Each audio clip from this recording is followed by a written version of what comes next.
Welcome to Burning Bright, a weekly podcast presenting poetry and prose from Passenger. When Pam Cress Dunn was younger, she was in an abusive relationship. She wrote about it in a memoir titled Love and Fury in a Plastic Box, which Passenger published in issue 66. Here are some excerpts from that memoir. The first time, I grabbed the kids and drove to a friend's house. Within the hour, he'd called and asked Joan to put me on. Eyes wide, she held out the phone. He told me evenly, "If you come back tonight, the neighbors will never know." Right, I thought. I can't let them in on our secret. The shame of anyone knowing I was a battered wife was worse than anything I could think of at the moment.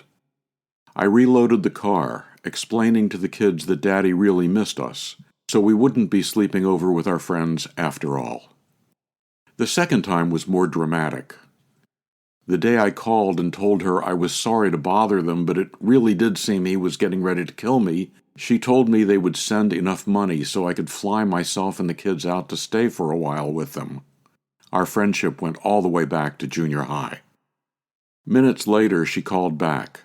Chris picked up the mail, she reminded me, and would surely rip open and rip up anything from them, and the jig would be up when he saw the check for airfare.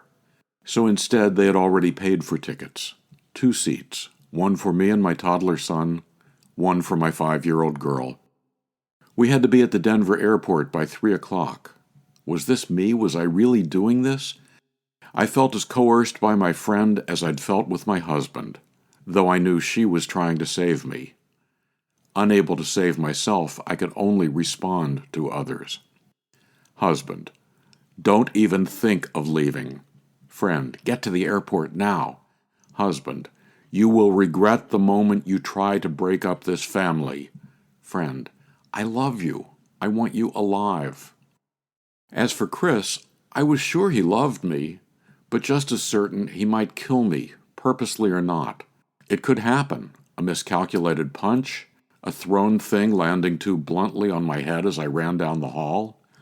He could set the house on fire after too many beers and a flicked cigarette, all the windows and doors locked tight. A murder-suicide. I found a temporary job at my hometown library. As autumn loomed, I began to waver. The temporary job at the library was ending, and no permanent positions magically opened. Allison had completed kindergarten before we left, and now it seemed terrible to make her start first grade in an unfamiliar school. This was my hometown, not theirs. I could not think straight, and the cracks in my confidence let all of Chris's words, both sweet and enraged, take over my head, unfiltered. We weren't even halfway home before it started up again. As I sat in the passenger seat, watching the green fields of Iowa and Nebraska give way to the brown, crouched weeds of eastern Colorado, I knew I was making a horrific mistake. As the kids sat silent in the back seat, he berated me all the way home for the ways I had damaged our family. Maybe things would be better. Surely I'd shown him how good I was, how worthy of his trust. No, I never thought that. I knew he'd soon be throwing me against walls, making me pay for all I'd put him through that summer. That was the year I started calling women's shelters.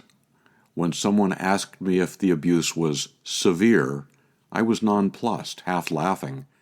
Severe? No, I don't think so. After I described what was going on, she told me, "This is what we call severe." Excerpts from Iowa writer Pam Cress Dunn's memoir, Love and Fury in a Plastic Box, from Passenger, issue 66.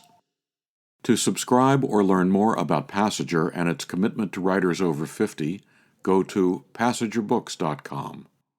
You can download Burning Bright from Spotify, Apple and Google Podcasts, and various other podcast apps.